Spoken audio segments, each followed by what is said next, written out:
10 ಜನರಲ್ಲಿ ನಾವು ನಡೀತಪಟ್ಟಾಗ 10 ಜನ ಒಂದಕ್ಕೆ ಆದಾಗ ಅಲ್ಲಿ ಭೂಮಿ ನಾಶ ಆಗಲಿಕ್ಕೆ ಸಾಧ್ಯ ಆಗ್ತದೆ.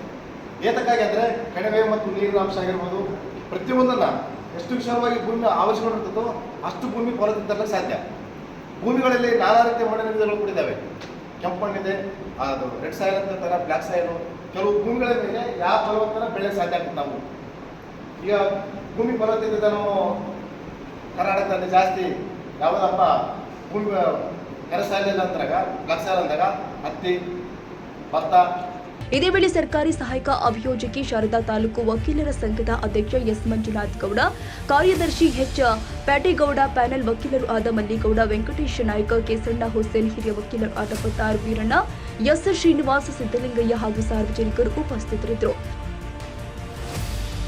ತಾಜಾ ಸುದ್ದಿಗಾಗಿ ಎಂಟಿವಿ ನ್ಯೂಸ್ 24/7ಗೆ ಸಬ್ಸ್ಕ್ರೈಬ್ ಮಾಡಿ ಮತ್ತು ಬೆಲ್ ಐಕಾನ್ ಅನ್ನು ಒತ್ತಿ. ತಪ್ಪದೇ ಲಿಂಕ್ ಶೇರ್ ಮಾಡಿ.